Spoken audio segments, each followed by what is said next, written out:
¿Listos?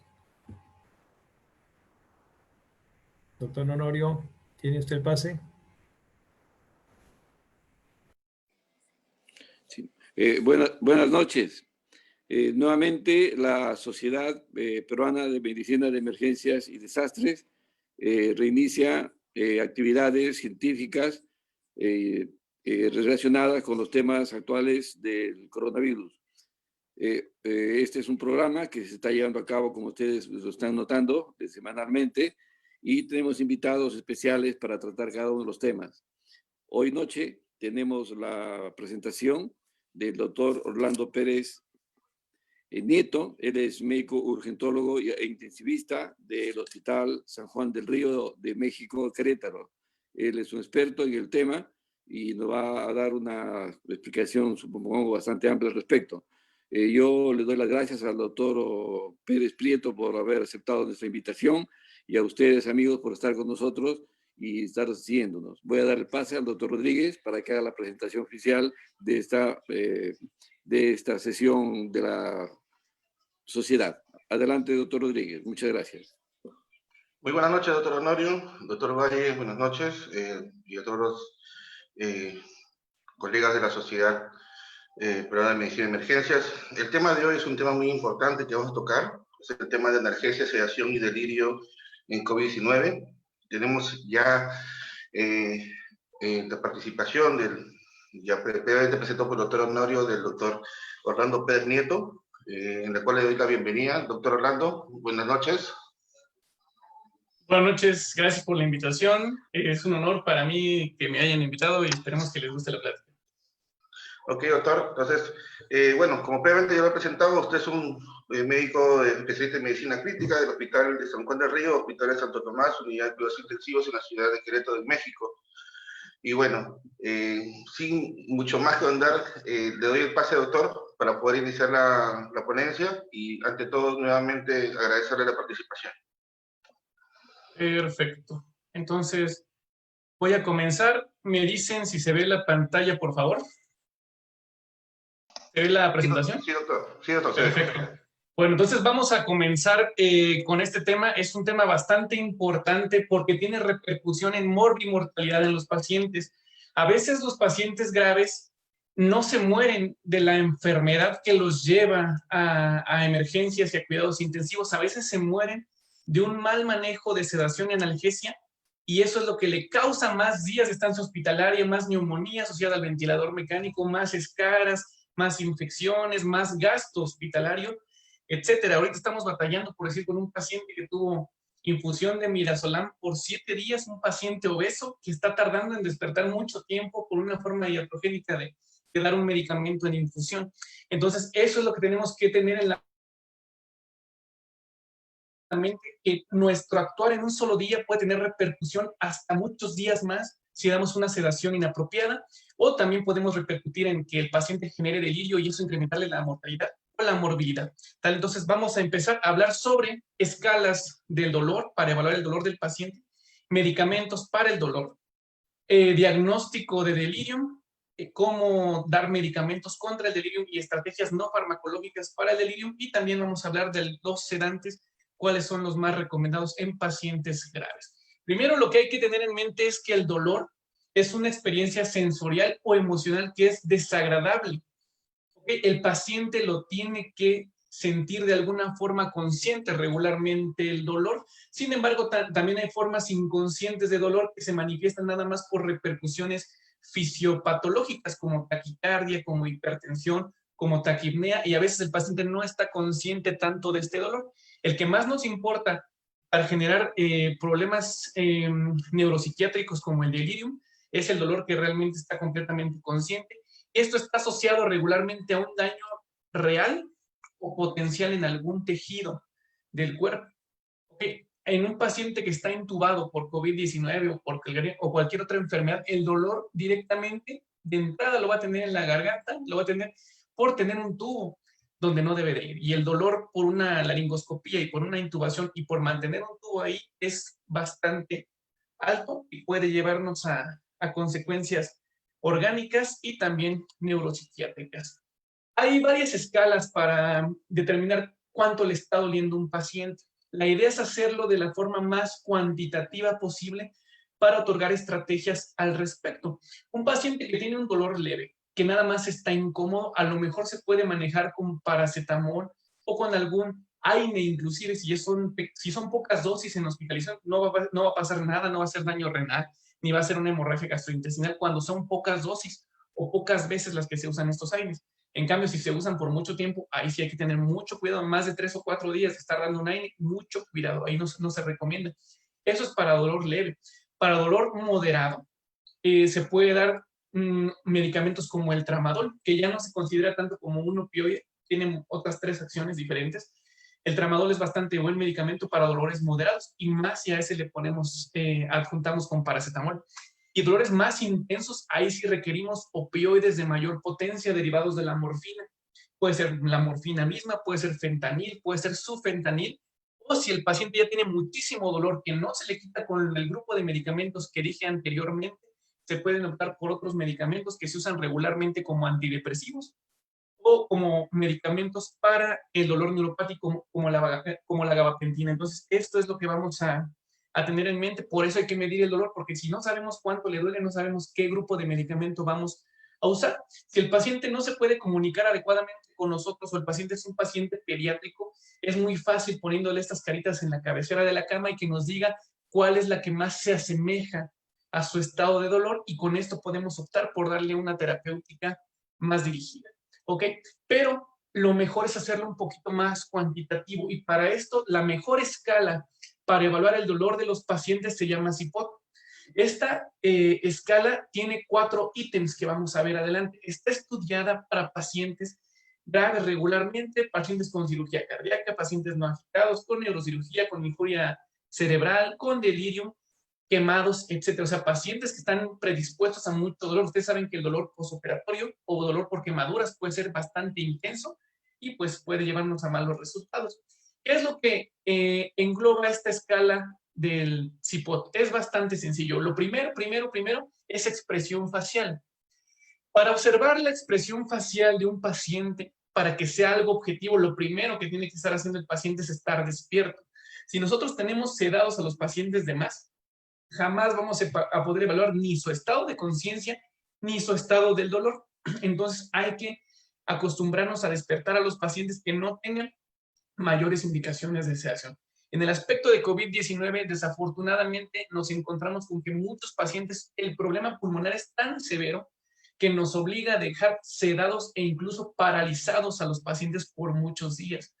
Sin embargo, cuando el paciente empiece a mejorar la oxigenación ya con una PAFI arriba de 150, se recomienda intentar ya despertarlos y que se empiecen a tener respiraciones asistidas. Sobre todo todavía más cuando ya tengan PAFI más de 200. En ese momento ya se despierta el paciente y se intenta progresar de la ventilación mecánica lo más pronto posible. Pues en el momento en que nosotros quitemos la sedación, en ese momento tenemos que hacer evaluaciones del dolor del paciente. Lo primero que vamos a ver es cómo tiene la cara el paciente. El paciente se ve relajado, entonces son 0 puntos.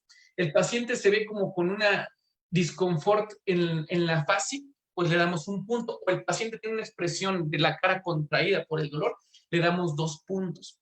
En esta escala de CIPOT, mayor o igual de 2 puntos, es indicativo de que tenemos que optimizar la analgesia. Ningún paciente debe estar sufriendo en el hospital porque el 80% de la consulta es regularmente por dolor. Entonces, ¿a qué van si no le vamos a quitar el dolor a los pacientes? El segundo ítem es los movimientos corporales. El paciente está tranquilo, no se mueve, está relajado, una posición normal, confortable, 0 puntos. El paciente tiene movimientos como de protección, como que se está cuidando de que alguien no le vaya a hacer daño. Cuando se acerca el personal de enfermería, cuando se acerca el personal médico, como que se protege, ese es un punto. O el paciente de plano no puede descansar y está agitado, como desesperado por querer arrancarse todo, seguramente es porque está sufriendo mucho. Imagínense ustedes que están encamados, tienen un tubo en la boca, catéteres, sondas, y no se pueden mover y les duele la espalda, estarían desesperados por quitarse ese dolor. Entonces, esto hay que detectarlo porque debe ser un infierno estar hospitalizado con dolor por tiempo ilimitado, digamos. Después, el tercer ítem es cómo se encuentra nuestro paciente acoplado al ventilador mecánico. Si el paciente no tiene pelea con el ventilador, si se deja llevar con el ventilador, son 0 puntos. Si el paciente está tose y tose pero tolerando el ventilador mecánico es 1 punto, o si el paciente de plano está peleando con el ventilador, esos que suenan las alarmas, que suena la presión máxima incrementada, que el paciente está tosiendo, se está moviendo de un lado para otro, haciendo asincronías, ese paciente tiene 2 y es indicativo de optimizar la analgesia e inclusive de voltear a ver el ventilador mecánico para ver qué ajustes debemos hacer. A lo mejor hay que subirle tal vez al volumen corriente, depende si ya mejoraron los pulmones, a lo mejor hay que pasarlo ya a un modo espontáneo porque ya un asistido ya no es suficiente para él y ya el paciente quiere progresar más rápido, lo podemos pasar a un modo espontáneo para retirarlo del ventilador mecánico pronto, etcétera. Hay que hacer varias evaluaciones al respecto. Y el otro ítem es la tensión muscular. Si el paciente se observa con los músculos relajados, 0 puntos. Si el paciente está tenso o rígido, 1 punto. O si está muy tenso o muy rígido, ese paciente son 2 puntos y hay que optimizar la analgesia. Si tiene más de 2 puntos en cualquiera de estos ítems, ese paciente es indicativo de evaluarlo porque le está doliendo algo y subirle a los analgésicos o agregarle un analgésico nuevo para que no tenga molestia en lo que está hospitalizado. Esa es la mejor escala de todas, la que tiene más sensibilidad y especificidad, pero tenemos otras también para el manejo de dolor en los pacientes hospitalizados. Esta es otra, la Behavioral Pain Scale. Esta se ha evaluado en pacientes con trauma de cráneo, pacientes que no están intubados, y también nos da 3 ítems. Tenemos 1, la expresión facial. Si el paciente está relajado, igual 1 punto, o si está con cara de mucho dolor, se nos va hasta 4 puntos. Después el movimiento de las extremidades superiores. Si no hay movimiento, pues básicamente se le da 1 punto, pero si el paciente está retraído todo el tiempo, eso le dan 4 puntos. Y si no está acoplado con el ventilador mecánico, también es 4 puntos. Todo eso se asocia a que el paciente tiene más dolor. Lo que más se acerca a los 12 puntos totales es que ese paciente le está doliendo mucho y tenemos que optimizar la analgesia o tenemos que ver qué es lo que le está doliendo al paciente. A veces son cosas tan sencillas como lo que tenemos en la imagen, que un paciente nada más por el hecho de llevar mucho tiempo en la misma posición, tocando la espalda con la cama, empieza a doler muchísimo. Entonces, a veces nada más con ladear al paciente el dolor puede disminuir tremendamente. Nadie de nosotros aguanta estar 3 horas en la misma posición en la cama. Nosotros mismos nos protegemos por nuestra propia excepción, pero el paciente que está hospitalizado no puede, cuando está intubado o peor, cuando está sujeto, no va a poder hacer esas cosas y va a empezar con mucha molestia. ¿Ok? Esta escala pues realmente tiene menos sensibilidad y especificidad que el CIPOT, pero pues también puede ser bastante útil. ¿Ok? Esta es otra escala. Esta escala de aquí evalúa igual, pero ya nos ponen hasta dibujitos, inclusive para que el personal que está implicado en la atención al paciente, ya sea el personal de enfermería, el personal inclusive de fisioterapia, rehabilitación, sepa cómo evaluar el dolor de los pacientes. Quedamos igual cómo está el paciente en el estado de la expresión facial. Si el paciente se observa bien relajado, perfecto, pero si el paciente tiene los ojos cerrados, la cara contraída, el ceño fruncido, está arrugado con cara de dolor, ese paciente tiene mucho dolor y hay que optimizarle la analgesia. ¿Ok? Igual, evalúa básicamente lo mismo que lo demás, la tensión muscular, si el paciente está o no con los puños cerrados, inclusive con datos de que el paciente está sufriendo, pues eso es más dolor para él y tenemos que optimizar el manejo. Otra escala, escala de conductas indicadoras del dolor. Muchas de estas escalas son propuestas por personal de enfermería porque en muchos países el personal de enfermería está mucho más en contacto con el paciente grave que el personal médico inclusive. De hecho, las terapias intensivas a veces son más terapia intensiva porque hay más personal de enfermería y no tanto por personal médico. Esta escala que evalúa lo mismo, la musculatura facial, si el paciente está relajado o está con datos de dolor en la cara. Se observa tranquilo el paciente, como le dicen por ahí, signo de la playa, que el paciente está súper tranquilo, está acostado, relajado, no se queja de nada, así está perfecto. Pero si el paciente se está moviendo frecuentemente, está agitado, moviendo la cabeza o las extremidades, o está rígido con los músculos tensos, pelea con el ventilador, o es difícil de confortar, de eso que le decimos, cálmate, cálmate amigo, estás aquí hospitalizado, y no se calma y sigue moviéndose, ladeándose, ese paciente tiene mucho dolor, seguramente, o si no es que ya tiene un estado inclusive de delirio que hay que diagnosticar y dar tratamiento rápido. En esta escala de aquí, menos de 3 puntos es básicamente dolor leve o moderado. Siempre hay que considerar las causas de por qué el paciente está haciendo estas alteraciones.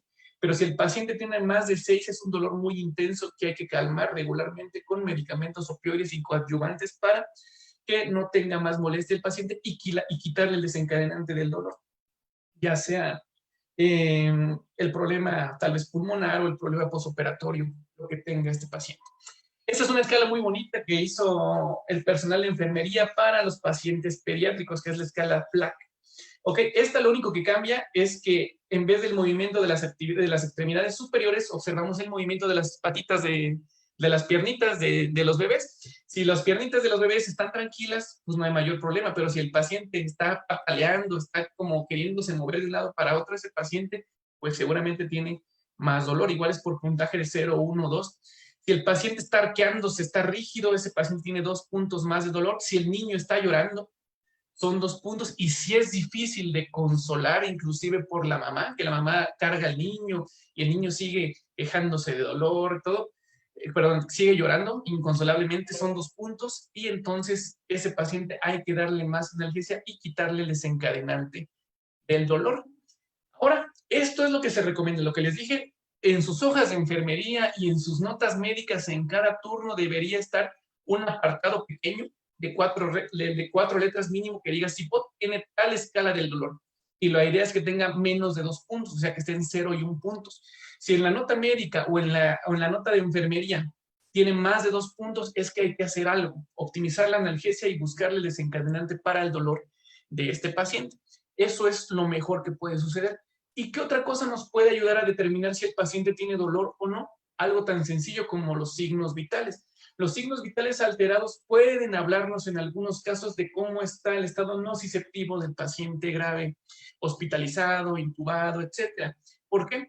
Regularmente el paciente que tiene dolor puede tener taquicardia. Regularmente cualquier tipo de estrés que nos genere liberación de catecolaminas nos va a generar taquicardia y nos va a generar hipertensión y nos va a generar taquipnea. O sea, 3 signos vitales incrementados nada más por el dolor.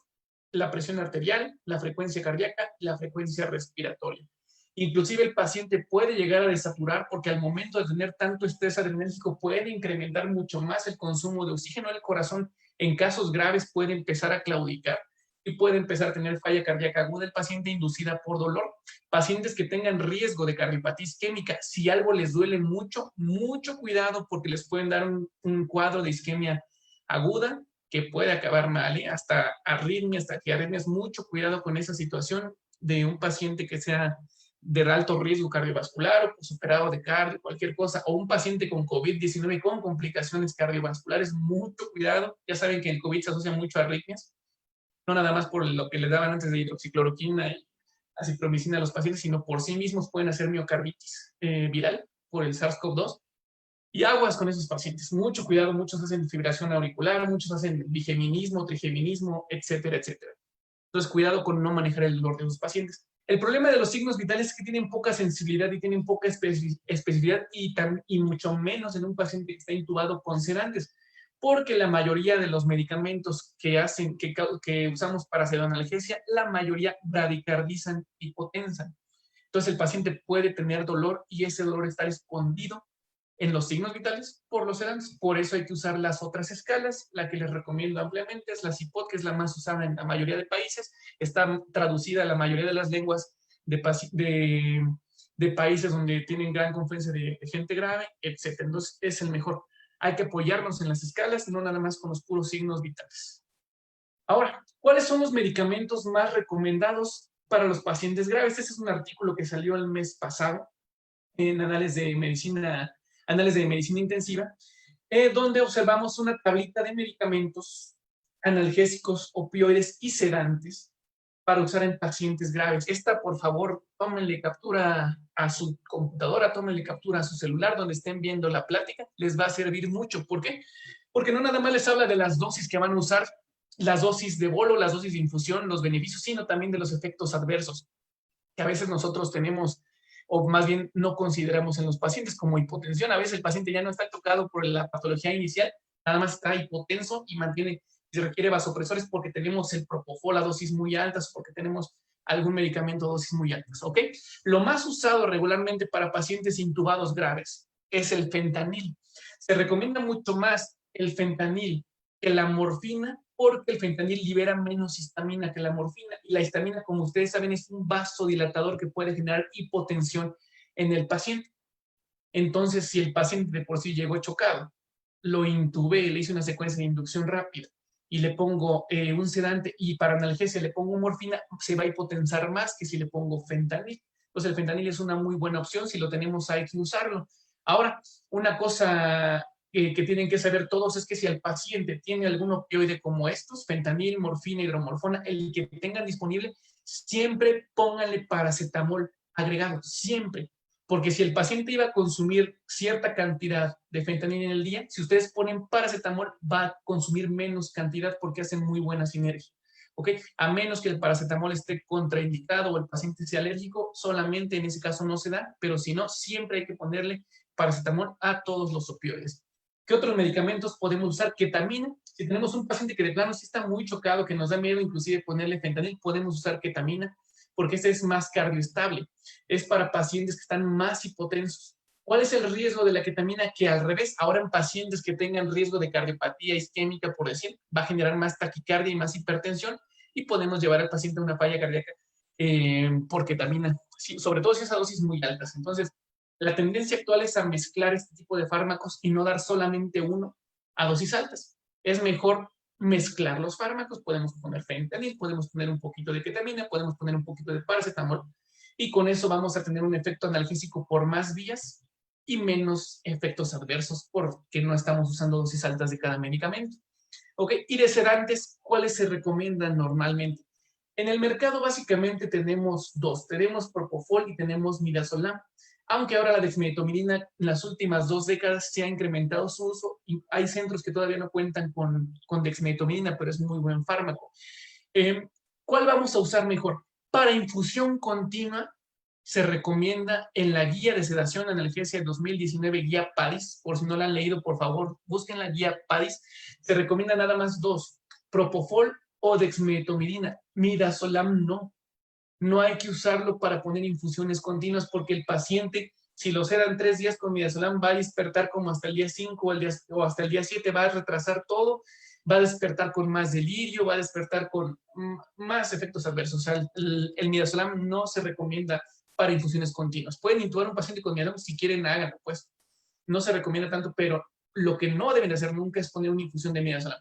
Obviamente, en caso de que haya escasez de sedantes, pues ni modo. Hay que usar lo que tenemos, ahí sí pueden usarlo, pero tengan bien en cuenta la dosis de infusión, 0.02 a 0.1 miligramos por kilo por hora, porque luego le ponemos ahí infusiones de midazolam súper altas y el paciente nada más lo acumula en la grasa y tarda muchísimo más en despertar. El propofol es muy buen fármaco sedante, sin embargo, el problema es que hipotensa y tenemos que poner norepinefrina para ahora sustentar el efecto adverso del propofol de esta hipotensión. Entonces, ese es otro problemilla, pero es bastante recomendado.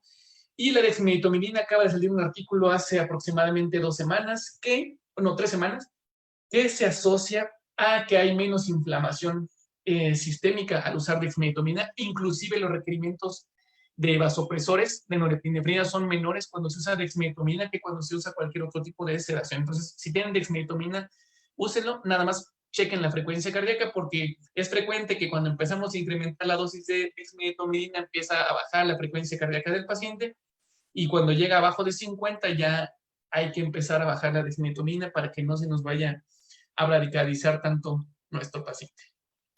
Dale. Ahora, entonces ya vimos cómo evaluar el dolor con una escala, por lo menos la escala de CPOT, que es expresión facial, tensión muscular, movimientos musculares y acoplamiento con el ventilador. Ya eso lo pueden empezar a poner desde mañana en sus hojas en sus notas de evolución, o los pueden poner mañana en su hoja de enfermería, quienes sean de enfermería.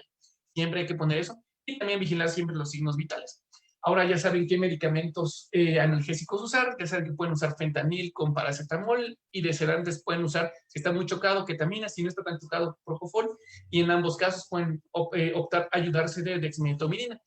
Ahora, ¿por qué es importante manejar el dolor de los pacientes? Porque si no manejamos el dolor, vamos a complicar al paciente con algo que se llama delirium.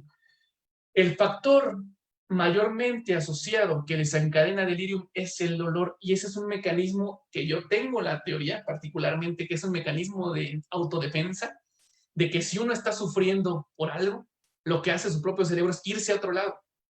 Como a quien hayan violado en la cárcel, a lo mejor en el momento en que le están haciendo eso, les recomiendan que se vayan en su mente a otro lado para que no estén conscientes de lo que les está pasando. Es lo mismo un paciente que está hospitalizado en la sala de emergencias o en terapia intensiva está violado porque tiene sondas y catéteres por todos lados, tiene un tubo en la boca, tiene una sonda endopleural en un lado, tal vez tiene otra sonda en otro, tiene una sonda por donde emisiona, está amarrado, inclusive está sujetado. Entonces, pues este paciente lo que quiere hacer, si le está doliendo todo el tiempo, es proteger su cerebro, empieza a hacer una alteración de neurotransmisores para empezar a percibir cosas que no son, para protegerse de su propia realidad. El delirium es un síndrome, ¿ok? Es un síndrome que es una disfunción cerebral aguda, una alteración de neurotransmisores, que si bien pueden proteger al paciente aparentemente de lo que le está pasando, desafortunadamente se asocia a mayor mortalidad. El hecho de que un paciente tenga delirium, su mortalidad va a ser incrementada por lo menos al 30%, ¿ok? Y más depende del tipo de delirium que tenga, lo vamos a ver más adelante. ¿Cómo diagnosticamos o cómo sospechamos del delirium? Bien fácil. Cambio agudo del estado mental del paciente o fluctuación del estado de alerta.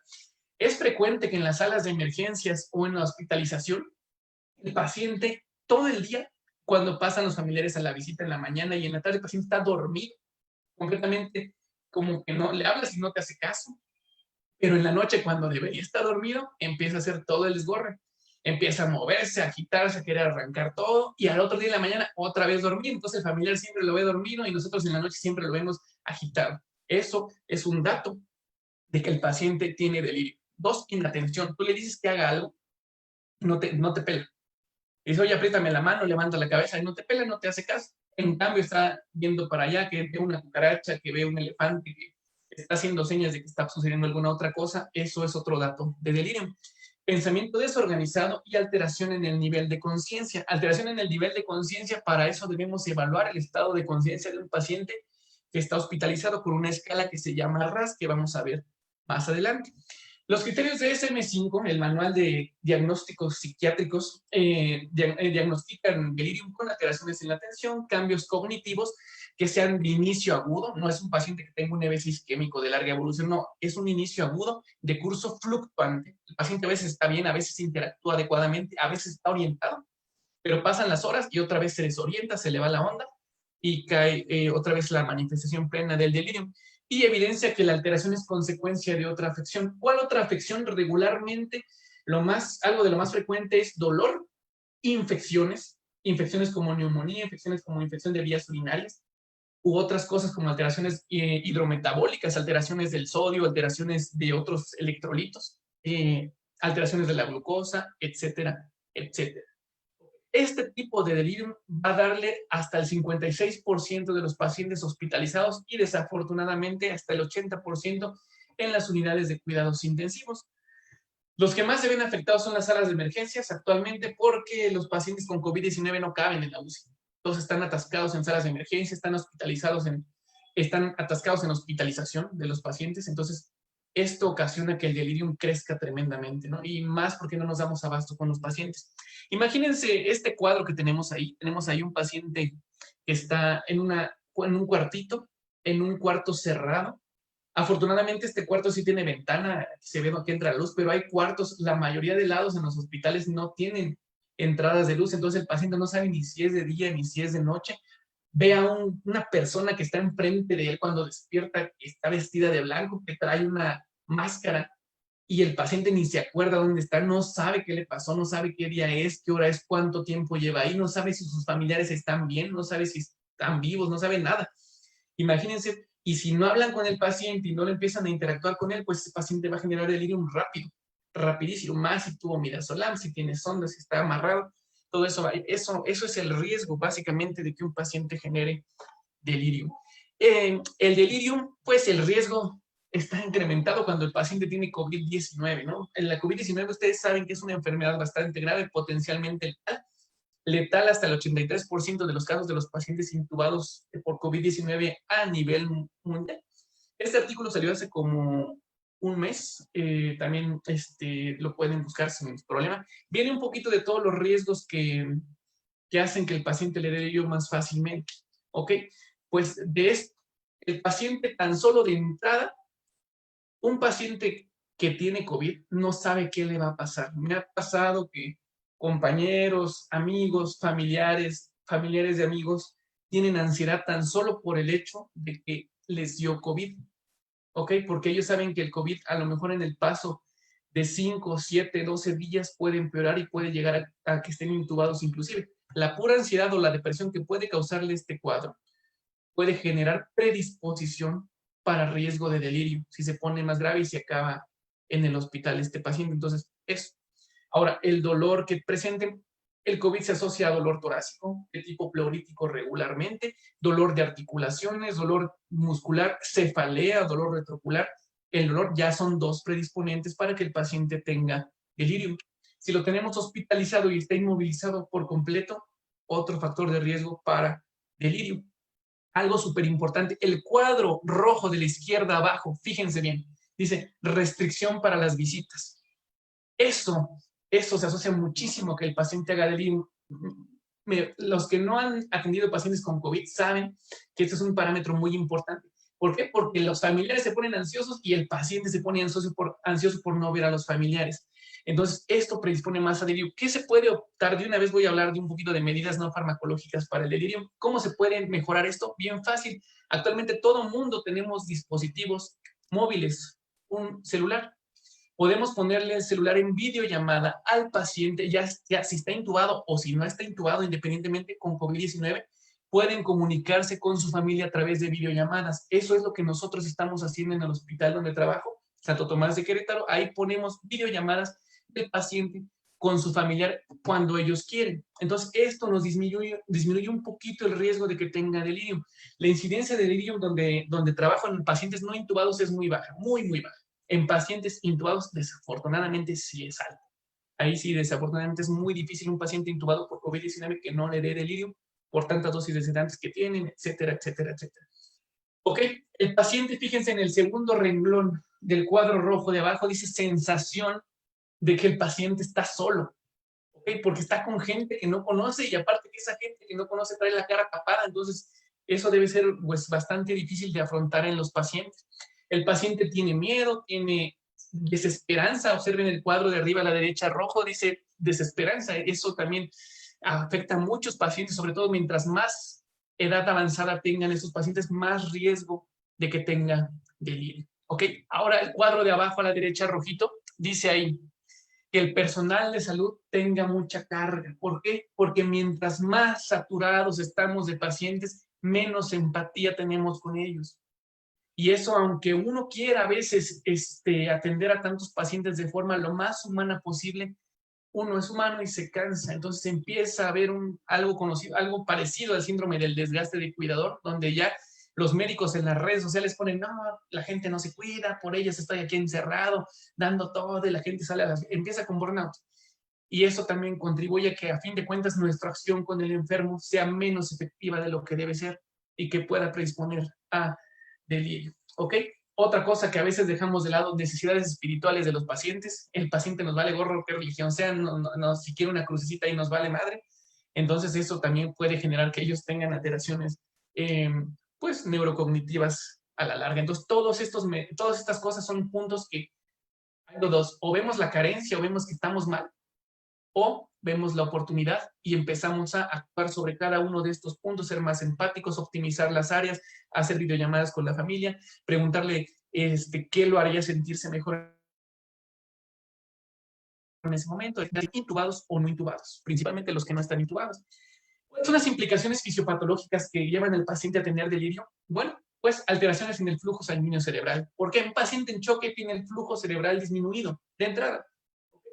Entonces, o si le damos tal vez muchos vasopresores o muchos medicamentos y al contrario nos llevamos la TEA para arriba, puede inclusive generarse alguna alteración como edema cerebral, si hay muchas disrupciones cambios de la presión arterial súbitos o cambios en el sodio, por decir, también podemos tener alteraciones de la barrera hematoencefálica. Hay hipoperfusión cerebral por dos cosas, ¿ok? El paciente tiene COVID-19, está hipoxémico tremendamente, llega saturando 11%, como hemos visto en algunos casos. Entonces tiene menos oxígeno y tiene menos presión arterial para entregarlo a los tejidos. Entonces el paciente tiene hipoperfusión cerebral.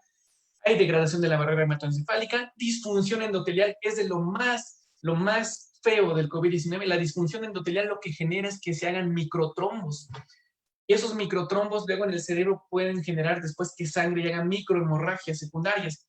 Entonces vamos a tener lesiones orgánicas directamente en el cerebro del paciente que se van a manifestar como delirio.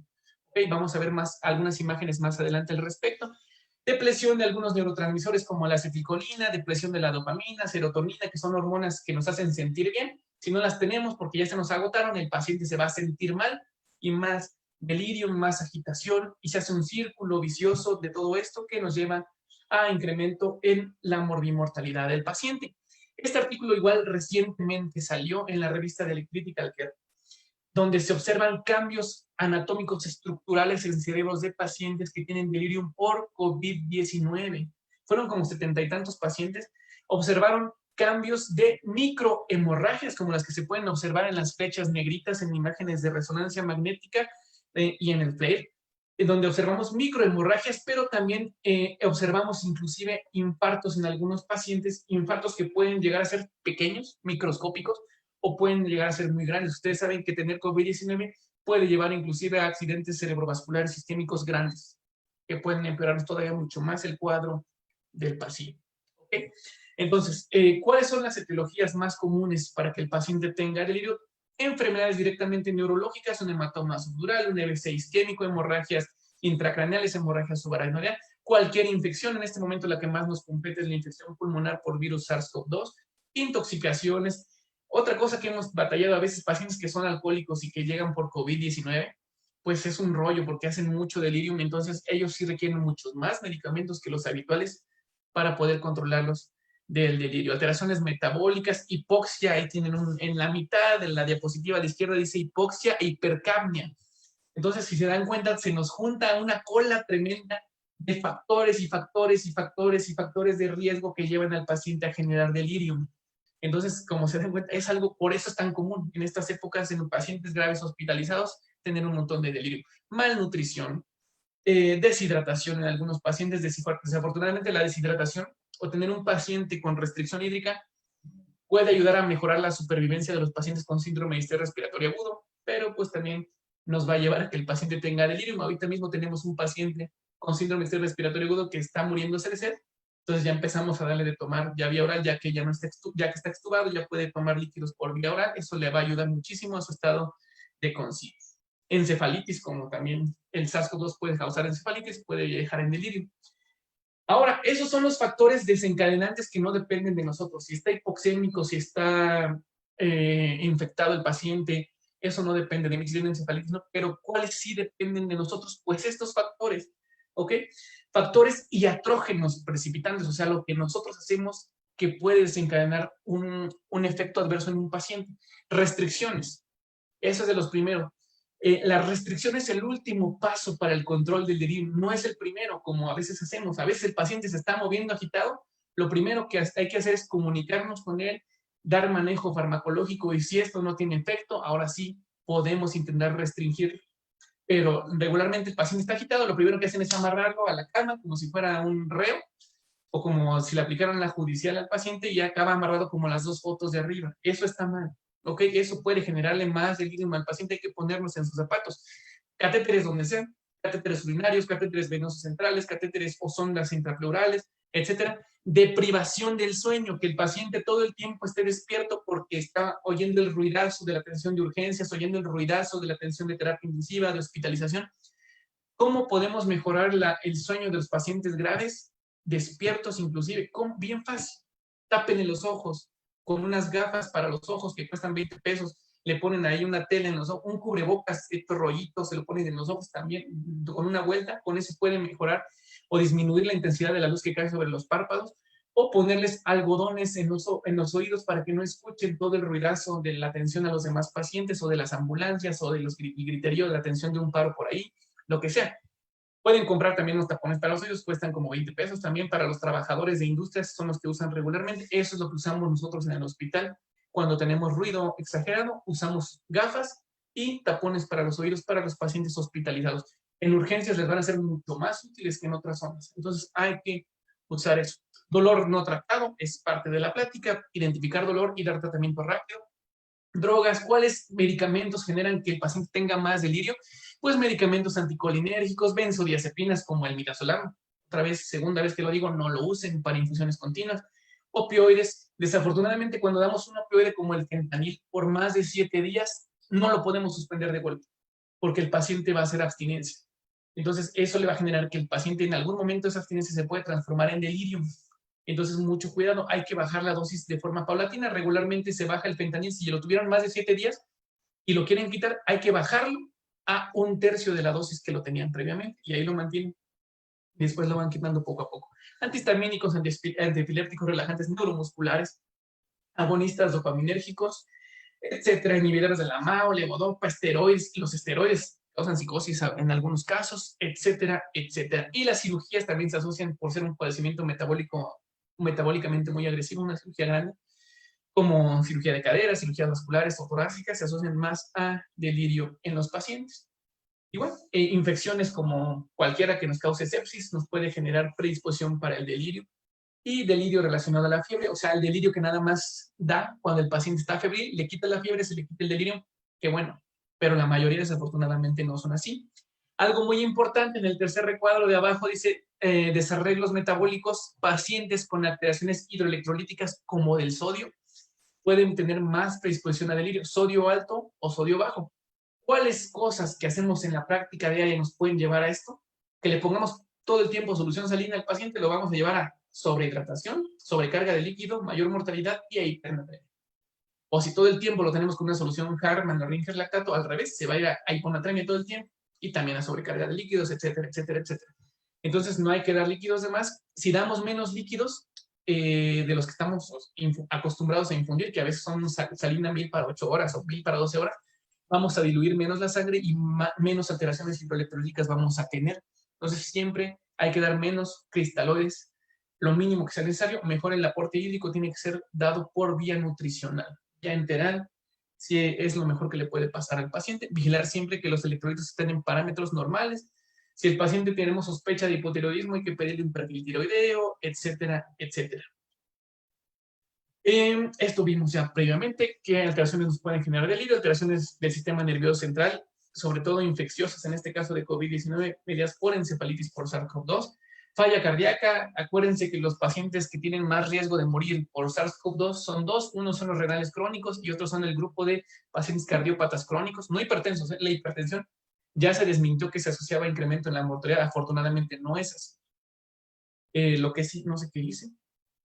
Déjenme arreglar la imagen. No, lo que sí es que los pacientes cardiópatas tienen más riesgo de muerte y también tienen mucho riesgo de delirio. ¿Cómo se clasifica? De 3 formas. Hiperactivo, el paciente que está agitado. Hipoactivo, el paciente que está dormido y que no lo despiertes con nada. Y mixto, que está alternando entre una y otra. El más peligroso para todos es, bueno, para no todos, para el paciente es el delirio hipoactivo. El delirio hipoactivo se asocia a peor pronóstico y más mortalidad de todas. El paciente no puede comer cuando ya está despierto y ya está actuado. No va a poder comer porque no despierta. Entonces el paciente tiene más mal pronóstico, ¿ok? El paciente hiperactivo se asocia a que si lo vas a extubar a lo mejor tiene más éxito al retiro del ventilador mecánico que aquel paciente que esté hipoactivo. Entonces, ténganle más miedo cuando el paciente no se muere a que cuando el paciente está agitado, sobre todo adultos mayores, ¿eh? ¿Y cómo hacemos entonces para diagnosticar el delirio? Para eso tenemos una escala que se llama CAM. El CAM de paciente grave se le llama CAM-IQ, de Intensive Care Unit. Lo primero que nos pide el CAM, el primer paso, es ver cómo está el paciente en cuanto a la escala de sedación. Y la mejor escala hasta el día de hoy sigue siendo la escala del RAS.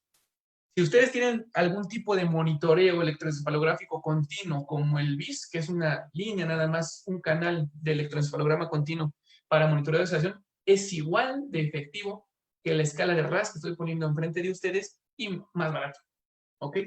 Y aparte que van a gastar menos recursos. ¿Cómo se evalúa la escala de RAS para evaluar el estado de conciencia de un paciente que tiene sedantes? Bien fácil. Es de 0 a -5 puntos o de 0 a +4 puntos. El mejor estado de todos para un paciente que ya no está tan grave, que ya quitamos la sedación y está intubado todavía, es el 0. El 0 es cuando el paciente está alerta y calmado. Observen el cuadro verde, el número en medio está 0, el paciente dice está alerta y calmado. Quiere decir que cuando nosotros hablamos con él, nos hace caso, interactúa con nosotros, obedece nuestras órdenes y se la pasa despierto la mayor parte del día, que regularmente tiene que ser en las horas del día normales y dormir en la noche. Eso es lo mejor. ¿Cómo se puede tolerar todavía? Que esté en -1, que esté somnoliento, que el paciente está con los ojitos cerrados, pero uno llega a hablarle, luego abre los ojos e interactúa con nosotros, etcétera, etcétera. Estas dos son muy aceptables. ¿Qué pasa si nosotros quitamos la sedación y no sucede esto que les estoy diciendo y al contrario, quitamos la sedación y el paciente empieza combativo? Ese paciente tiene seguramente alto riesgo de estar en delirium. O quitamos la sedación y el paciente sigue bien dormido sin respuesta, o sea, está en -4 o -5, también tiene alto riesgo de que esté en un delirium hipoactivo. Los dos extremos son los que nos sugieren que ese paciente tiene delirium. Y esta escala tiene una especificidad hasta del 95.9%, por eso es la que más se recomienda. Entonces, quedamos, nuestra meta al momento de retirar los sedantes es que el paciente esté alerta y tranquilo o por lo menos somnoliento o dormilado, nada más. Si el paciente está más para arriba, ansioso, agitado o muy agitado, combativo, con riesgo para él y para los que lo rodean, porque hay quien le pega a la enfermera, hay quien le pega al doctor, ese paciente está en alto riesgo de delirium, hay que calmarlo con medicamentos, inclusive a veces con contención física. Y si el paciente no despierta y no se mueve, también está mal. Si está con -4, -5, sedación muy profunda, también se asocia a alto riesgo de delirium. ¿Ok? Entonces ya evaluamos nuestra escala de RAS. Entonces ahora hay que hacer algún tipo de evaluación bastante sencilla que va por algunos pasitos muy pequeños. El paciente tiene un cambio agudo del estado de alerta, o sea que el paciente estaba bien, pero de pronto empezó a estar inatento, empezó a dormirse de más o estar agitado, ya con eso es mayor riesgo de delirio. O tiene fluctuación del estado de alerta, que el paciente está, les digo, en la mañana está dormido y en la noche está bien despierto, agitado, es un riesgo alto de delirio. El paciente está inatento, también el paciente tiene una alteración del nivel de conciencia, del RAS que ya vimos, también, o tiene pensamiento desorganizado, también todo esto nos da el diagnóstico de delirio. ¿Cómo puede evaluar el pensamiento de un paciente intubado? Bien fácil, le ponen imágenes, le ponen unas imágenes, le ponen una piedra, le ponen una bicicleta, le ponen un vaso con agua y le dice, ¿cuál de aquí es una piedra? Y si el paciente le señala otra cosa, tiene una alteración del pensamiento. O sea, pueden ingeniárselas haciendo algún tipo de escala visual para determinar si el paciente está con la conciencia, con su pensamiento íntegro o no es así.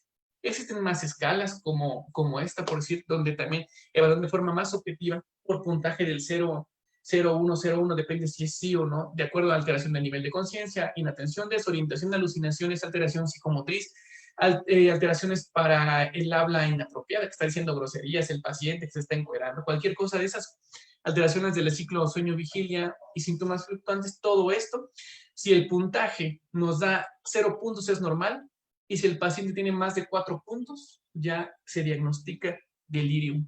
Por favor, no les cuesta nada documentar esta escala en sus notas de evolución o en sus hojas de enfermería.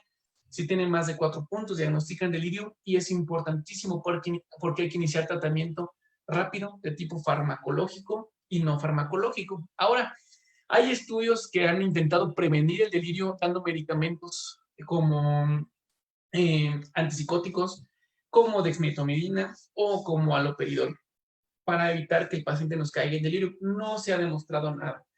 En el año 2017 estaba en Viena cuando presentaron un artículo de prevención del delirio con dosis de 1 miligramo de haloperidol. No se previno nada, nada más se gastó haloperidol, halotarugo. Entonces, no, desafortunadamente no vamos a prevenir con fármacos, tenemos que prevenirlo con acciones extras como evitar dispositivos de más o evitar que el paciente tenga dolor. Eso sí se puede ayudar para que prevenamos episodios de delirio y hablar y orientar al paciente lo más frecuente posible. ¿Cómo si vamos a prevenir el delirio? ¿Qué sí sirve?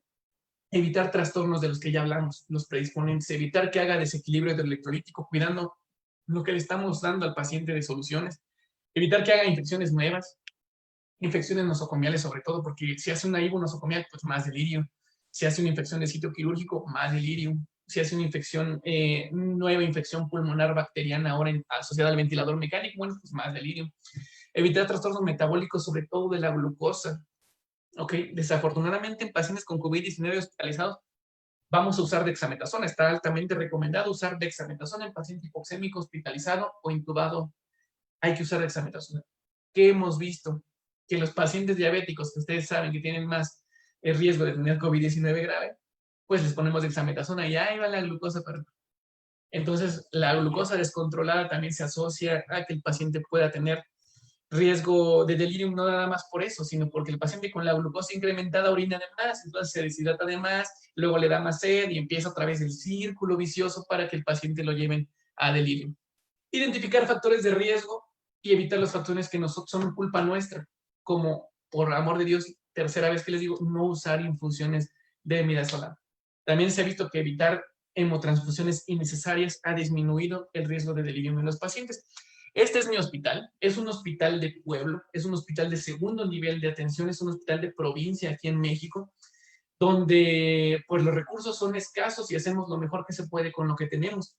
Aquí lo que hacemos es sacar a los pacientes, vean, es un paciente intubado, lo estamos sacando al pasillo donde se ve la luz. ¿Por qué? Porque esto le disminuye por lo menos la desorientación en cuanto a tiempo, por lo menos sabe si es de día o si es de noche. Entonces aquí no tendrá vista al mar el paciente, pero por lo menos se le ve el cielo. Eso es mucha ayuda a veces para algunos pacientes, inclusive puede ayudarles a mejorar su estado sentimental en algunos casos y no le hace daño en absoluto y se la va a pasar mejor el paciente. Le ponemos música a la vez, también se la va a pasar mejor. Ahora, orientación frecuente. Cuando el paciente, tengan un paciente intubado por COVID, lo despierten y que vean que se empieza ahí a llevar la mano al tubo, a abrir los ojos, rápido, hablen con él. Díganle, señor, tal, como se llame, está en el hospital, está en urgencias, está en hospitalización, está en terapia intensiva, su familia lo está esperando afuera, su familia está al pendiente de usted, es tal hora, es tal día, lo vamos a intentar retirar del tubo que tiene en la garganta en cuanto usted esté listo, ayúdenos por favor, siente alguna molestia, siempre hay que hablar con los pacientes. Si el paciente tiene alguna alteración agregada como disnea, que está hipoxémico, que está sincrónico, hay que moverle adecuadamente al ventilador. Para eso hay que aprender a detectar las asincronías. Voy a echar un comercial, tenemos un curso de ventilación mecánica en digital, pueden ahí evaluar todo esto, cómo mejorar a un paciente en el aspecto ventilatorio, en el aspecto de las asincronías, identificarlas, etcétera. Súper importante porque si no el paciente se la va a pasar muy mal. Si su ventilador no está dando lo que el paciente requiere, se la va a pasar muy mal el paciente y nadie se va a dar cuenta. Eso es un infierno. Iluminación apropiada de acuerdo a la hora del día. Por favor, en la noche, si los pacientes están tranquilos, apáguenles todas las luces. Dejen nada más que los monitores estén visibles, pero apaguen toda la luz para que puedan dormir los pacientes si las condiciones se prestan. Y también pónganles gafas para los ojos si es que no pueden apagar las luces del hospital.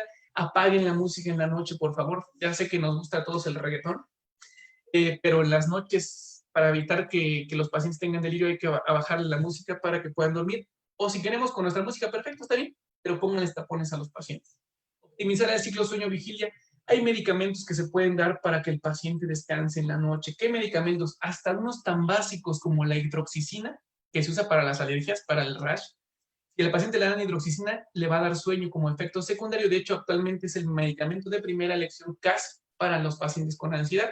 Pueden usar hidroxicina, pueden usar lorazepam, pueden usar alprazolam, medicamentos que pueden hacer que el paciente concilie el sueño por la noche y en la mañana pueda despertar sin efectos adversos.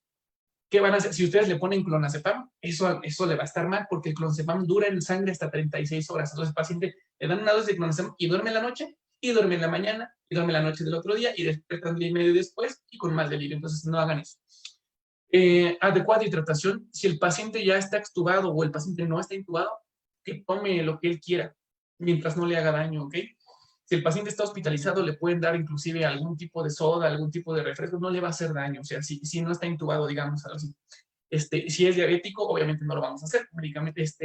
Líquidos con azúcar no le vamos a dar jugo de naranja ni jugo de nada.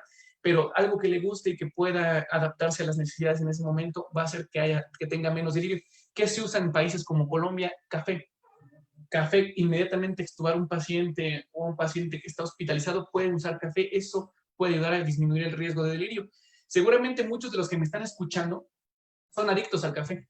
Imagínense estar 7 días hospitalizados sin una sola taza de café. Que prueben cuántos de ustedes no van a hacer delirio. Ya los veo sonriendo ahí desde sus casas. Ahora, movilización temprana, súper importante. Si el paciente no se mueve tempranamente, le van a quedar más secuelas.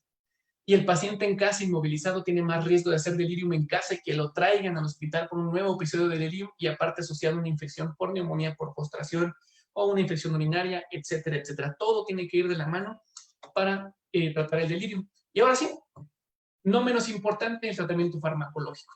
Dexmedetomidina, ahí les va. Una consideración muy importante. La dexmedetomidina, este medicamento como tal, sí puede utilizarse para prevenir el delirium por una acción bastante sencilla, que es que sirve como analgésico coadyuvante. ¿Ok? La dexmedetomidina no nada más es un sedante que mantiene conscientes a los pacientes, sino también es analgésico. Entonces, por esa función puede disminuir que el paciente tenga delirium. Pero ya establecido el delirium ya no sirve.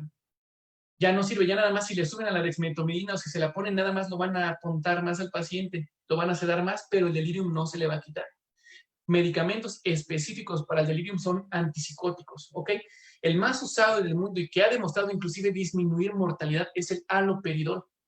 El problema del haloperidol es la variabilidad de la dosis tan tremenda. En un paciente adulto mayor con delirium hay que dar dosis bajas de hasta de 1 miligramo, ¿ok? 1 miligramo intravenoso o intramuscular, vigilando el ritmo cardíaco del paciente porque puede ser proarrítmico. ¿Okay? En pacientes jóvenes grandotes, a lo mejor le pueden dar 2.5 miligramos intravenosos, 5 miligramos intravenosos, 10 miligramos intravenosos. La dosis máxima recomendada es muy variable, depende de los artículos. Yo he visto dosis máxima recomendada de 10 miligramos al día, hasta un artículo que encontré de 100 miligramos al día. Sobre todo en pacientes alcohólicos, pacientes drogadictos, pacientes que hacen abstinencias, esos sí requieren a veces mucha dosis de haloperidol. Obviamente mucho cuidado con el ritmo cardíaco de estos pacientes porque pueden llegar a asustarlos con una arritmia grave. Otros medicamentos como antipsicóticos de los más nuevos, atípicos, como la quetiapina, también puede usarse si es que tienen disponibles. Eso es lo más usado. Haloperidol o quetiapina es de lo más recomendable. Otra súper útil es la olanzapina. Olanzapina 10 miligramos o 5 miligramos por vía oral o intramuscular ayuda muchísimo para evitar el delirio, para tratar el delirium de los pacientes. Y ahora, una cosa que deben tener en mente es que cualquier delirium se trata, ya sea hipoactivo o hiperactivo. Porque hay quien dice, el paciente está con delirium hipoactivo, no le pongas olanzapina, no le pongas haloperidol porque el paciente se nos va a dormir más de lo que está. No es cierto. O sea, la inflamación cerebral ya la tiene. Hay que disminuir la progresión del delirium con el medicamento. Es más fácil que el paciente que tenga delirium hipoactivo, al darle olanzapina o darle haloperidol, despierte después, a que permanezca con el delirium. Entonces, hay que tratar los dos tipos de delirium forzosamente. Aquí me faltó poner olanzapina en el cuadro, pero es olanzapina. Pueden ser 5 o 10 miligramos por vía oral o por vía intramuscular cada 12 a 24 horas. ¿Ok? Entonces, este artículo también salió recientemente sobre el manejo de sedación en pacientes intubados en el departamento de emergencias. Sabemos que muchos urgenciólogos están escuchando esta plática, entonces tengan en mente lo siguiente. 1. Usen el RAS de forma estandarizada, escala de RAS para evaluar la sedación del paciente. Pónganlo en sus notas y pónganlo en la nota de enfermería. Díganle al personal de enfermería que anote el RAS de los pacientes. Regularmente ellos siempre lo hacen. Casi siempre los médicos somos los que nunca lo vemos. Entonces siempre hay que poner el RAS. Para saber si el RAS está en -5, está sobresedado, hay que quitarle sedación. O si el paciente está agitado, un RAS de 2, ese paciente, perdón, un RAS de +4, +3, ese paciente hay que ponerle más sedación mientras está más grave con el ventilador mecánico. Obviamente, después hay que quitarse. Entonces, aparte, dice este artículo, aparte de cuidar el ventilador mecánico del paciente en la sala de emergencias, también deben tener en mente que deben manejar cuidadosamente la analgesia y la sedación. ¿Por qué?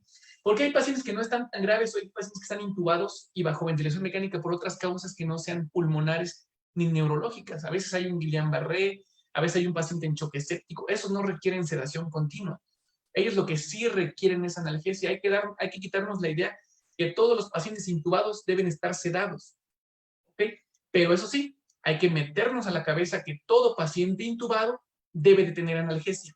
¿Ok? No es lo mismo analgesia que sedación. La sedación se incrementa la mortalidad cuando es inapropiada y cuando es de más. Y la analgesia, al contrario, mejora la sintomatología del paciente y genera beneficios tremendos. Entonces, hay que quitarnos de la cabeza eso de que tú igual a sedante, ¿sale? Y la sedación profunda se asocia a peor pronóstico. Un día de una infusión de midazolam en emergencias, en un paciente obeso o en un paciente adulto mayor con falla renal, con falla hepática, con falla multiorgánica o chocado, un solo día de sedación con midazolam puede durarle la sesión hasta 7 días después. Entonces, evítenle eso a los pacientes y al resto de los médicos de los siguientes turnos o a los que les toquen en otros servicios, por favor. Eviten infusiones de midazolam. Bueno, este artículo también salió apenas recientemente, el Acta Neurológica de Bélgica, donde dice una complicación del coronavirus 2019, delirium. Les digo, todo mundo pelea con el delirium en nuestras salas de atención respiratoria. Hay que eliminar dispositivos innecesarios y restricciones físicas pronto. Hay que dar una asesoría nutricional a los pacientes. Nunca se les olvide darle de comer a los pacientes intubados o no intubados cuando ya salen del choque. Cuando ya salen de la hipoxemia refractaria, hay que darles de comer a los pacientes por sonda nasogástrica o si ya están despiertos sin tubo, por vía enteral. Y mantener dispositivos de ayuda para el ciclo sueño-vigilia. Abajo dice, hay que pongan gafas para los ojos, tapones para los oídos, etcétera, y hablar con los pacientes, por favor. Meter al familiar inclusive y envolverlo, ya saben, videollamada con el familiar, eso lo puede tranquilizar y disminuir el riesgo de delirio. Otra vez, mi hospital, ahí tenemos otro paciente donde lo sacamos a la ventana ahí para que vean si es de noche, si es de día, para que le dé el sol. Algo le va a ser de beneficio que no esté nada más viendo la sala donde está hospitalizado sin cambios de luz. En eso por lo menos se va a orientar un poco. ¿Ok? Y siempre mantener una estrategia de sedación en los pacientes. Fíjense, este artículo también salió recientemente, es un protocolo que usan para tener metas de sedantes. Ustedes cuando ponen un vasopresor, ¿cuál es su meta? Mantener una presión arterial media de 65. ¿Estamos de acuerdo, sí o no? Cuando ustedes ponen el ventilador mecánico y le suben al FiO2, ¿cuál es su meta? Mantener una saturación, si tiene ARDS el paciente de estrés respiratorio, 88 a 92%. Esa es su meta. Si no tiene SDRA, le pueden dejar una oxigenación meta de 92 a 96%. Esa es una meta. O sea, es terapia guiada por meta. Pues la sedación así debe ser, guiada por meta. No sedar al paciente y que se quede bien dormido y ya nos vale gorro, nos olvidamos de él. No, eso está mal. Este protocolo, pueden hacer que sea en su hospital, pero este es muy, digamos, ejemplar. Dice, paciente intubado. Se le da un bolo de fentanil para evitar la molestia generada por la intubación, por el procedimiento de la laringoscopía y colocar el tubo adentro. Y ya que está el paciente intubado, dejar el fentanil, aquí dice 50 microgramos por hora, e iniciar el propofol a 20 microgramos por kilo minuto. O sea, ellos están dando una dosis estándar. No están hablando del peso del paciente, ni están dando una dosis estándar. Pero después dicen, meta de RAS de -2 o menos. Si el paciente está en condiciones de estar despierto intubado, menos, dejar un RAS de 0 a 1, o sea, paciente consciente, alerta y tranquilo, o paciente adormilado. Esa es su meta. Si el paciente está más despierto de lo que queremos, pueden subirle al sedante. Si el paciente está más dormido de lo que queremos, está sobresedado, que no responde a ningún estímulo ni nada, tenemos que bajarle el sedante. O sea, ya estamos haciendo una sedación guiada por metas. Aquí dice cómo podemos modificar la infusión de sedante que tenemos aquí. Dice, vele incrementando de fentanil a 25 microgramos por hora, un poquito más arriba, o al propofol 10 microgramos por kilo por minuto, más arriba, o más abajo y más abajo. Eso pueden optar ustedes en su hospital como ustedes quieran. Si ustedes nada más tienen morfina, pueden hacer lo mismo. Hacen un protocolo en su hospital con morfina y midazolam. Si no tienen otra cosa, pues no les voy a decir que usen propofol si no tienen, ¿no? Si ya se les acabó en su hospital. Pero si usan midazolam con dosis por meta, les aseguro que aún así los efectos secundarios van a ser mucho menores. No es lo mismo tener un paciente con midazolam completamente dormido a tener un paciente con una infusión de midazolam en dosis reglamentarias, que son 0.02 a 0.1, muy poquito, y el paciente está alerta. Es muy diferente. Entonces, hasta eso, si lo guían por metas, no puede no ser tan dañino el midazolam como lo vemos en la mayoría de las veces. Okay, ya casi para acabar. Este review del Critical Care habla sobre el manejo del delirio en paciente con COVID, nada más para hacer énfasis en algo que se conoce como el bundle ABCDF, o el paquete ABCDF, donde el A es siempre evaluar el dolor del paciente y optimizar la analgesia. B, suspender la sedación del paciente y hacer pruebas para el retiro del ventilador mecánico cuando ya salga del estado de gravedad y de la hipoxemia severa. C, escoger la pseudoanalgesia adecuada para el tipo de paciente. Si el paciente está muy chocado, no usen propofol, usen ketamina. Si el paciente no está muy chocado, pueden usar propofol. Si el paciente está taquicárdico y está muy chocado, pueden usar dexmedetomidina y ketamina. Pueden hacer mezclas de los sedantes, de medidas para hacer profilaxis de que no nos dé delirio el paciente o tratar el delirio rápidamente. Movilización temprana. Eso mejora mucho la calidad de vida del paciente que sale. Y contacto con la familia del paciente, tanto nosotros como médicos, como los pacientes, para disminuir los episodios de ansiedad. Con eso. Y ahora, ¿qué pasa si nuestro paciente sale vivo? Si sale vivo del servicio de urgencias, de la hospitalización o de terapia intensiva, ¿qué pasa? Pues puede tener riesgo de algo más que se llama trastorno por estrés postraumático. ¿Okay? Imagínense ustedes que estuvieron hospitalizados en una sala de emergencias y después en una terapia intensiva, invadidos con un montón de dispositivos, que por ahí el residente o el interno que les picó la mano para tomar la gasometría, que les picó el tórax para ponerles una sonda endopleural, que los intubó, no les puso adecuada analgesia, pues van a haber sufrido bastante. Bueno, pues pueden generar algo como en la guerra, que se llama estrés postraumático, y por eso hicimos este artículo publicado en la revista de Psiquiatría Aplicada, que se llama Trastorno por estrés postraumático después de la guerra contra la muerte en la UCI. Entonces, aquí lo que hacemos un poquito de énfasis es que hay pacientes que ya se van a su casa y se nos olvidan, a nosotros ya nos vale gorro, ¿no? Alguien tendría que darle seguimiento a estos pacientes porque muchos de ellos pueden hacer estrés postraumático y tener una calidad de vida mala. Mala, pese a que ya les salvamos la vida, pueden tener secuelas neurológicas, neuropsiquiátricas más bien importantes.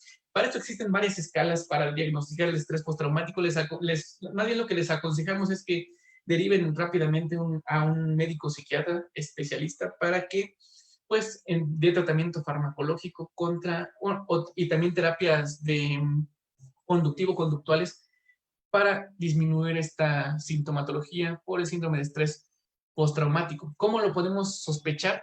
Bueno, que el paciente siempre tenga miedo de que le va a pasar algo malo. En su casa puede, ya que salió de la UCI, tener miedo de que se va a volver a infectar, va a acabar otra vez en UCI. Conozco amigos médicos que han salido de estar intubados por COVID, que lloran porque ya dicen, no, es que no quiero que me vuelva a pasar, es que no me vaya a infectar otra vez en la calle. El SARS-CoV-2 ya salió, que la inmunidad no es eterna, que me va a volver a dar en 3 meses si no me cuido. Todo eso, imagínense, es un bombardeo tremendo. El paciente puede pensar, como se observa en la cuadrita de abajo, que cualquier cosa le recuerde el episodio de dolor que tuvo en la terapia intensiva. El paciente está alerta de cosas que no debería estar alerta. El paciente quiere no pensar en su estancia en la UCI y regresa a pensar en estancia en la UCI. Tiene problemas de concentración, etcétera, etcétera. Piensa en cuando estuvo mal, cuando no debería. ¿Ok? Y para evaluar, más bien para evitar que el paciente llegue a todo esto, depende todos los días de nosotros. Un mal manejo de la sedación y analgesia en urgencias, hospitalización o terapia intensiva pueden terminar en un trastorno de estrés postraumático. Entonces, ustedes, cada uno que atienda pacientes con COVID-19 grave o moderado, va a tener impacto en el futuro de la persona. Entonces, ténganlo en mente. Hay que disminuir los riesgos de delirium y a su vez de estrés postraumático, buena analgesia, buena sedación, evitar dispositivos innecesarios, darle de comer al paciente, movilizarlo prontamente, manejo adecuado del ventilador mecánico, y si el paciente le detectamos en algún momento que tiene un problema de este tipo, derivarlo con el especialista concerniente. ¿Okay? Con esto acabo mi presentación. Voy a hacer un comercial agregado. Tenemos un curso de ventilación mecánica digital para todos los países de Latinoamérica. Perú es un país que es realmente muy proactivo. Conocemos emergenciólogos de Perú bastante buenos. La sociedad, te agradezco muchísimo a su presidente que me invitó a dar esta plática. Los invitamos, si alguien quiere aprender más sobre ventilación mecánica y todo el monitoreo de lo que implica justamente prevenir el delirio en estos pacientes, aquí están los datos disponibles para un curso digital de ventilación mecánica. Sin más, por el momento, les agradezco muchísimo la invitación y si tienen preguntas, con todo gusto, las podemos resolver sin mayor problema. Muchas gracias, doctor. En este caso tenemos algunas preguntas para poder un poco aclarar las dudas de la audiencia. Una de ellas pregunta, ¿qué experiencia tiene sobre el uso de diazepam o ketamina o propofol en la sedación?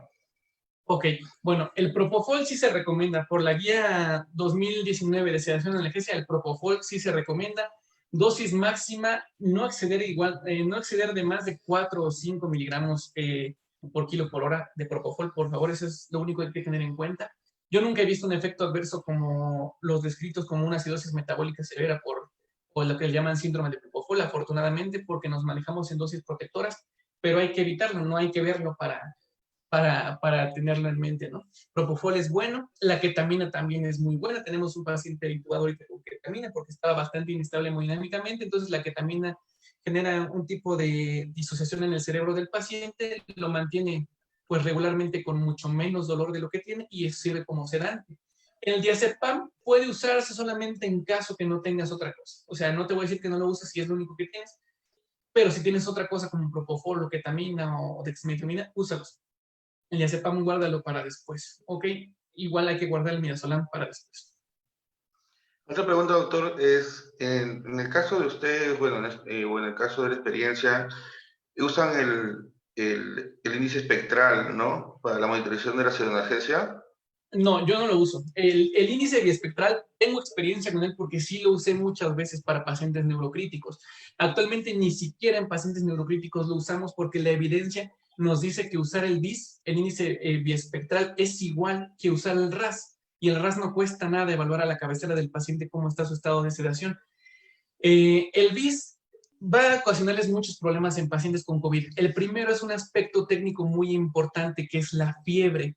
La fiebre en el paciente que tiene COVID-19 va a generar que el paciente esté diaforético y la diaforesis interfiere con los electrodos del BIS. Entonces van a estar cambie y cambie y cambie los electrodos y van a hacer gastar más al paciente cuando con el puro RAS se la pueden llevar. Entonces, yo creo que está de más utilizar BIS para monitorear la sedación en este tipo de pacientes, no le veo mucho caso. En el caso de que alguien lo quiera usar por cualquier causa, a fin de cuentas, el objetivo es no tener un BIS menos de 40 para no sobresedar a los pacientes. O sea, cuando está muy grave, estar entre 40 y 60, y pues cuando suspendamos la sedación, pues ya quitamos el BIS, ya no tiene mucho caso. Otra de las preguntas que mencionan es cómo sería la reorientación post-extubación, doctor. ¿La qué, perdón? La reorientación. Bien fácil, miren. Hoy extubamos un paciente en la mañana, o sea, les voy a platicar cómo es. Le quitan el sedante a los pacientes, entonces el paciente va a despertar en algún momento. Eso es lo que esperamos. Si el paciente no tuvo midazolam, seguramente va a despertar en 1 hora o en media hora o en 20 minutos. Entonces, al momento de que el paciente empieza a despertar, a abrir los ojos, a empezar a moverse, rápidamente lo abordan. Llegan con el paciente y le dicen, señor Rubén, abra los ojos, está en el hospital, está en la sala de urgencias, está en terapia intensiva. Es tal día, son un ejemplo, hoy es 17 de agosto, son las 9 de la mañana, ahorita hace sol allá afuera, sus familiares están afuera, están con usted. Nosotros no sabemos qué tanta información va a recibir el paciente de todo lo que hablamos, pero seguramente algo se le va a quedar y vamos a empezar a orientarlo. Lo que yo hago es que ya que despertó el paciente, inmediatamente le hablamos. Cuando los pacientes no son COVID, le hablamos a los familiares para que entren con él, un familiar por lo menos, a orientarlo y estarle repitiendo fecha, día, dónde está y qué le pasó al paciente todo el tiempo. Si el paciente es COVID, no vamos a poder meter a los familiares, desafortunadamente. Nos tenemos que ayudar de videollamadas con el celular. Entonces podemos ponerle, llamar al paciente. Tenemos regularmente en la terapia donde yo trabajo, la terapia respiratoria, que es desde urgencias hasta terapia intensiva, toda unidad respiratoria, lo que hacemos es que tenemos un celular para toda la terapia y ese lo vamos básicamente rolando. Entonces, hacemos videollamadas seriadas para los pacientes para que estén en contacto con sus familiares. Si el paciente acaba de despertar, pueden hacer una videollamada y ven que el familiar empieza a despertar. Cuando escucha la voz del familiar se siente más seguro y más tranquilo. Entonces, pueden optar por esa situación. Doctor, una pregunta con respecto a los bloqueantes neuromusculares, que en este caso, por ejemplo, en nuestro país, perdón, hubo una escasez y prácticamente no hemos tenido a la mano ciertos fármacos de vecuronio y rocuronio. En su caso, en experiencia o México, ¿ha sucedido algo similar? Acá en México hay una variedad tremenda entre instituciones y entre hospitales sobre el abasto de medicamentos. El medicamento que más se recomienda para pacientes con distrés respiratorio grave por COVID-19 es el cisatracurio, y el cisatracurio es el más caro de todos, por lo tanto es el que menos hay. Entonces, lo que optamos es por usar el segundo que tenemos a la mano, que es becuronio. Y rocuronio tampoco casi hay. Entonces, lo que usamos normalmente es becuronio. Lo que pueden hacer más bien para evitar que se les acabe rápido es usar bolos de bloqueadores neuromusculares. Está establecido en un artículo que compararon bolos de bloqueadores neuromusculares contra infusión continua. Tener bolos es mejor. Entonces, si el paciente nada más le pasan un bolo cada que lo ven asincrónico, cada que lo ven pelear o toser con el ventilador mecánico, le pasan un bolito y con eso van a disminuir la dosis total de los bloqueadores neuromusculares a que si los dejan corriendo de forma continua. Ese es un tip que pueden utilizar. En el caso que no tengamos ningún bloqueador neuromuscular, ese es el problema que hemos tenido prácticamente en estos últimos meses. A lo mejor podría ser incrementar el nivel del sedante, del que tengan, propofol o lo que tengan, a lo mejor pudiera llegar a disminuir un poquito la motilidad de los músculos respiratorios, tal vez podría ser una opción, pero sí, es difícil. Usted mencionó sobre la reducción de fentanilo arriba de la semana de uso de evitar desarrollo de delirio. Ajá. Estos pacientes con NARS fácil van más arriba de 7 días, ¿correcto? Claro. En la ventilación con pseudoanalgesia. ¿Cuál sería la recomendación respecto al uso de opioides en vez de fentanilo? ¿En vez de fentanilo? Otro medicamento que regularmente se usa, por decir el doctor Marcelo Amato, especialista en ventilación mecánica de Brasil, recomienda usar más morfina que el fentanilo, porque él refiere que el fentanilo en dosis prolongadas puede causar disfunción diafragmática. Entonces, otro medicamento puede ser la morfina. La morfina es más barata, mucho más barata que el fentanil, y el fentanil también es muy barato. Lo único que tienen que hacer es gestionarla en sus hospitales para que tengan disposición al respecto. Si no tienen ninguno de los dos, hay que optar por otros analgésicos. Nosotros, los pacientes intubados que tenemos que ya van saliendo del ventilador mecánico, les quitamos rápido el fentanil. Si estuvieron 4 o 5 días con fentanil, se los quitamos rápido y les ponemos tramadol. El tramadol es un muy buen medicamento analgésico que no genera tantos efectos adversos como el fentanilo, como la morfina. Los únicos más graves serían que el paciente tuviera parálisis intestinal, que tenga hilio, el paciente que tenga náuseas, nada más. Pero es mucho menos que comparado con lo que otros opioides. Entonces, tramadol puede ser una buena opción. Pero si el paciente tiene muchos días con fentanil, no lo suspendan nunca de golpe. Bájenle a 1/3 de la dosis. Y si el paciente aún así empieza con datos de abstinencia, que tenga el paciente taquicardia, que empiece así a agitarse, hay que usar medicamentos para controlarlo, como lorazepam puede ser un medicamento adecuado para quitar ese tipo de abstinencia en los pacientes. Algunas benzodiazepinas como esa. Y por último, doctor, una última pregunta. ¿Cómo se hace el retiro progresivo de los antipsicóticos en nuestros pacientes? Ok, esa es una muy, muy buena pregunta. Dice, si el paciente lo tengo con delirium y lo tengo con olanzapina por horario cada 12 horas, 10 miligramos intramuscular, ¿cuándo se lo voy a quitar?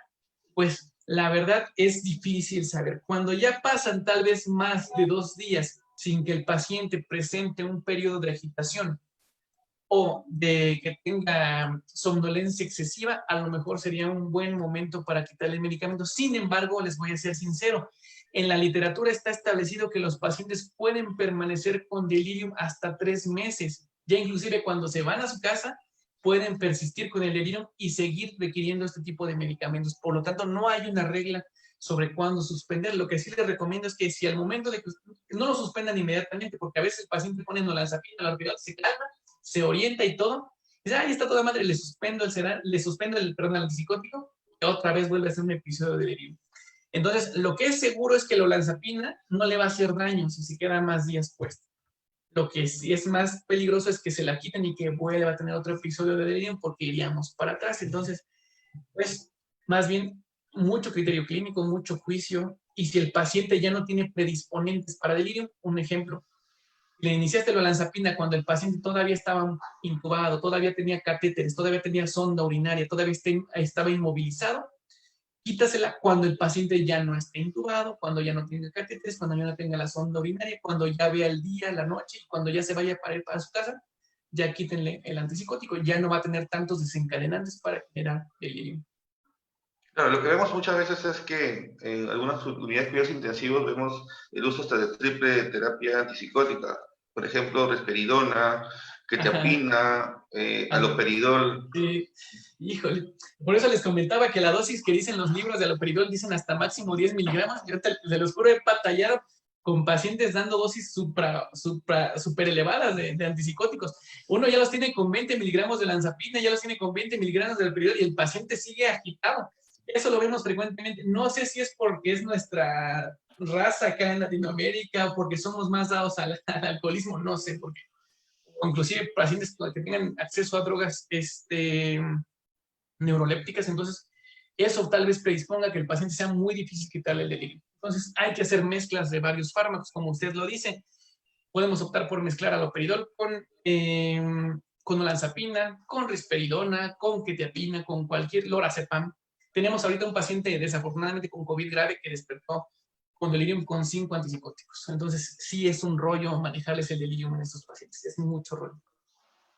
Ok, doctor Orlando, le agradezco mucho esta exposición,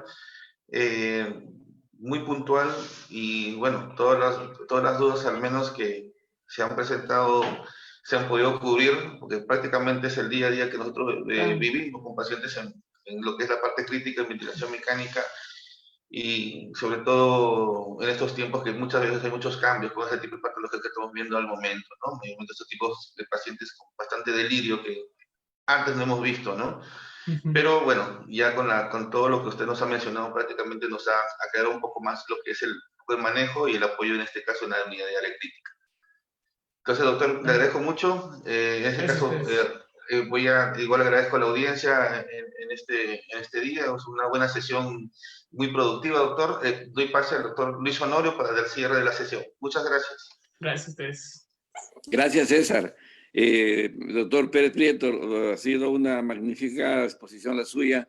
Creo que hay muchos tips que también lo hemos tenido que tomar y seguramente lo aplicaremos en nuestro día a día. Le agradezco muchísimo por su presentación. Ha sido muy buena. Usted es un excelente disertante también. Creo que eso ha apoyado muchísimo para que podamos estar pendientes de su charla, la cual ha tenido bastante éxito. Muchísimas gracias por su presentación. Muchas gracias a espero que ustedes. en cualquier momento volvamos a encontrarnos para nuevamente debatir en favor de todos los asociados de nuestra Sociedad de Medicina de Emergencias. Muchas gracias por la invitación. Muchísimas gracias, doctor Pérez Prieto. Hasta luego. Buenas noches y suerte en México. Y a gracias, saludos. Saludos a Perú. Cuídate bastante. Cuídense.